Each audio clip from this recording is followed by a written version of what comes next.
यानी चुनाव नहीं कहा जा सकता है, उपचुनाव कहा जा सकता है क्योंकि लोकसभा खत्म हुआ है, लेकिन कई सीटें हैं जिनको लेकर कहा जा कि उत्तर प्रदेश में चुनावी तैयारियां इस वक्त साफ तौर पर दिखाई दे रही हैं।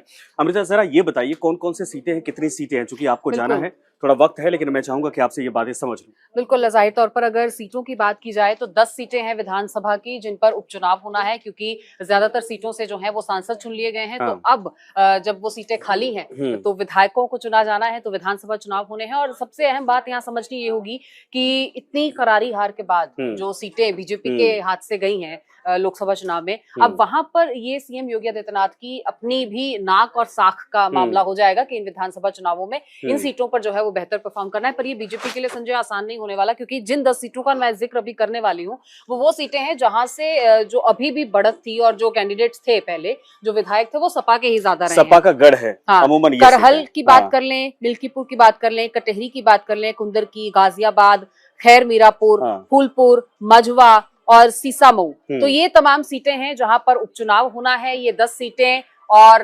ज्यादातर सीटों पर समाजवादी पार्टी जो है वो पहले से काफी मजबूत है।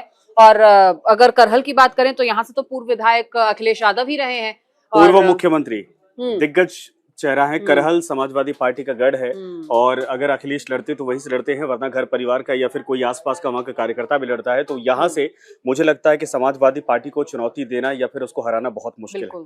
दूसरा सबसे जो चर्चित सीट है वो मिल्कीपुर है। अवधेश प्रसाद अयोध्या से सांसद बन गए, लेकिन ये वो इलाका है जो खास करके जिस समाज से आते हैं, जिस जाति से आते हैं, वो बहुल इलाका है। और यहाँ पर अगर बीजेपी इस बार फतेह नहीं करती तो अयोध्या में एक बार फिर से बहुत किरकिरी झेलनी पड़ सकती है। ये बड़ी चुनौती हो सकती है।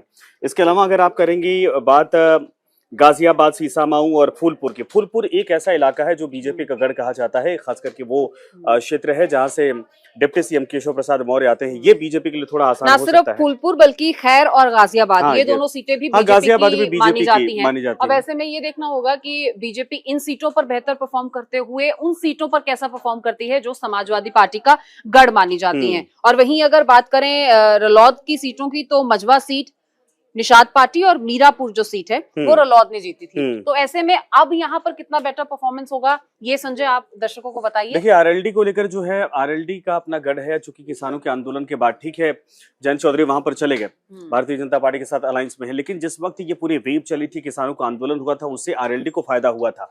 चूंकि अब इस बार चुनौती वाकई में यहाँ पर होगी।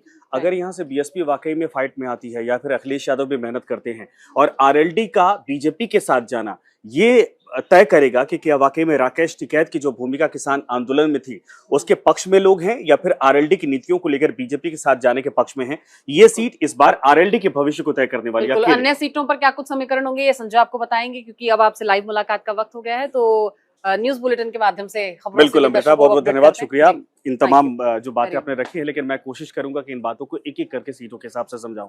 सबसे पहले आप देखिए कि लोकसभा चुनाव में जिस तरीके से समीकरण बने, लग रहा था कि भारतीय जनता पार्टी यहाँ पर वाकई में प्रचंड बहुमत के साथ एक बार फिर से क्लीन स्वीप करने की तरफ आगे बढ़ेगी, लेकिन हुआ क्या, उसके ऑपोजिट हुआ। सबसे बड़ी पार्टी यहाँ पर समाजवादी पार्टी बनकर उभरी, और उसके बाद बीजेपी अब मंथन कर रही कि आखिर वाकई में क्या ऐसे हालात बन गए, क्या कुछ हुआ। चूंकि राम मंदिर का इनॉग्रेशन किया गया था, प्रधानमंत्री बनारस से लड़ते हैं चुनाव, तमाम जो बड़े चेहरे उनको उतार दिया गया था, लेकिन इसके बावजूद आखिर यूपी में हार हो गई।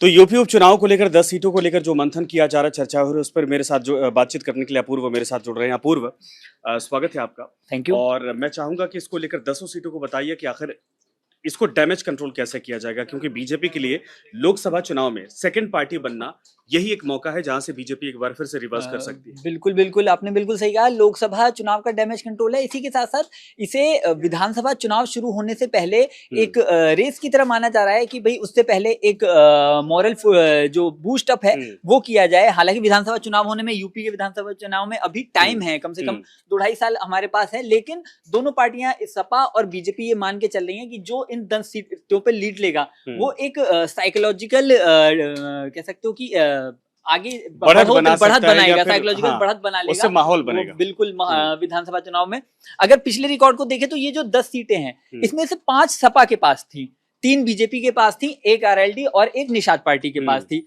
तो 5 सीटों पे कम से कम 5 सीटों पर सपा जीतना चाहेगी।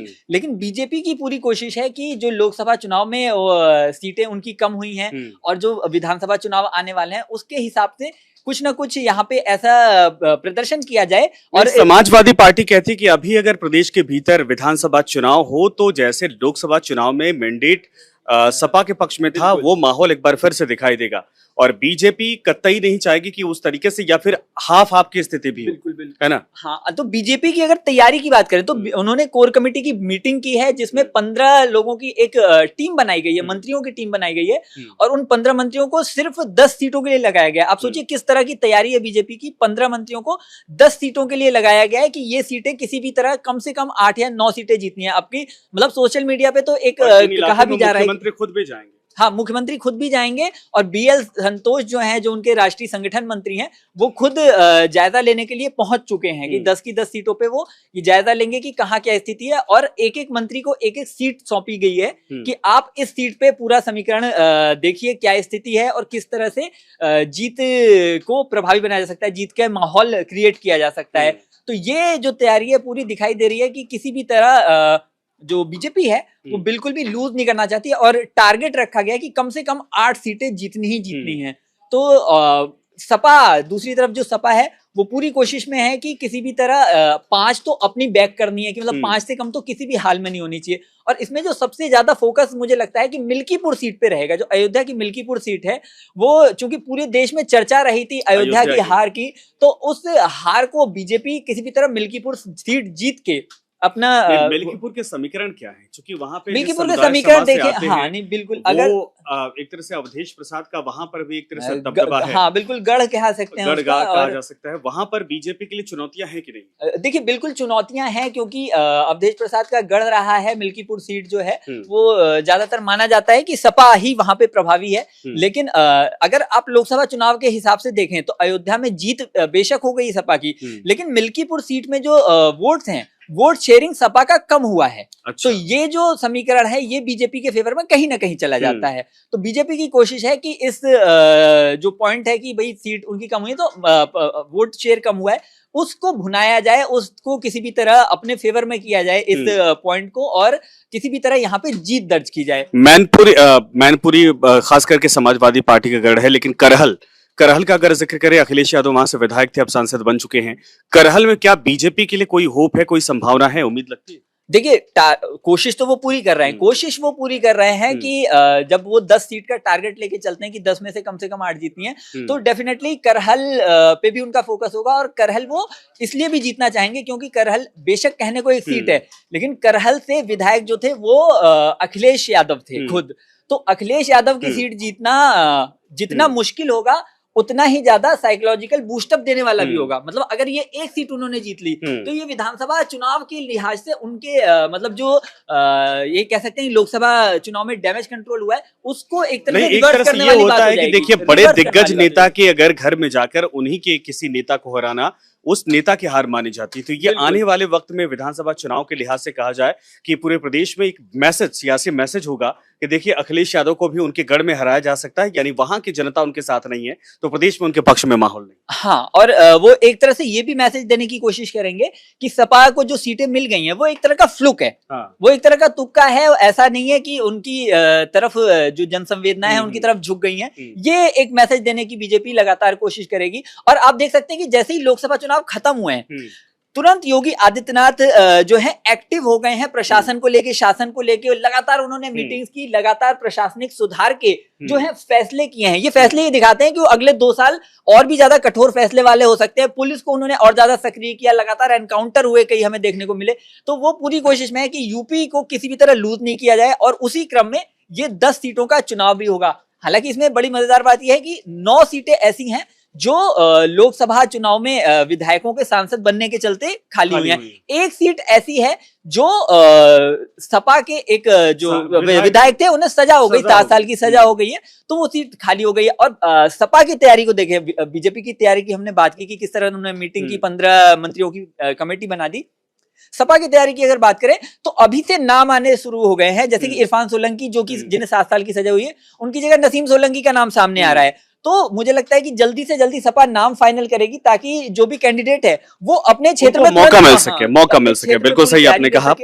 अपूर्व, लेकिन अभी समय है इस बात को लेकर, हो सकता है कि आने वाले वक्त में जैसे सियासी गर्माहट होगी, 10 सीटों को लेकर दोनों पार्टियों की तरफ से दो ही इस वक्त कहा जाए कि मेन फ्रंट में मुकाबले में है। मेन फ्रंट में है, लेकिन कांग्रेस के बारे में ऐसे सामने आ रही है रिपोर्ट्स कि वो 2 से 3 सीटों पे लड़ने की कोशिश कर रही है कि सपा और कांग्रेस मिलके लड़ेंगे, 2 या 3 सीट कांग्रेस को मिल सकती हैं। हालांकि ये कयासबाजी है, अभी फाइनल तो देखने पड़ेगा कि वो आपस में किस तरह से समीकरण बैठाते हैं। बिल्कुल, धन्यवाद अपूर्व इस पूरी तमाम जानकारी के लिए। तो 10 विधानसभा सीटें हैं जिन पर उपचुनाव होना है और देखना यह है कि इन सीटों पर वाकई में क्या भारतीय जनता पार्टी जो लोकसभा चुनाव में नुकसान हुआ है उसको कवर अप कर पाती है कि नहीं, और समाजवादी पार्टी अगर यहां पर इनमें से अगर 5 सीटें, 6 सीटें, 7 सीटें भी अपने फेवर में करने में कामयाब हो जाती है तो भी बीजेपी के लिए सियासी तौर पर मैसेज जो प्रदेश के भीतर जाएगा वो बहुत अच्छा नहीं हो सकता है। यानी आजमाइश जोर एक तरह से दोनों पार्टियों के बीच में होने वाली है। वक्त है, जैसे नाम क्लियर हो जाएंगे कौन यहां से प्रत्याशी बनाए जा रहे हैं, तब उसके बाद तस्वीर और बिल्कुल साफ होगी। लेकिन यह जरूर है कि लोकसभा के बाद विधानसभा सीटों पर यह उपचुनाव आने वाले 2.5 साल बाद जो चुनाव है उसकी दिशा और दशा जरूर तय करेगा। धन्यवाद आप सभी का।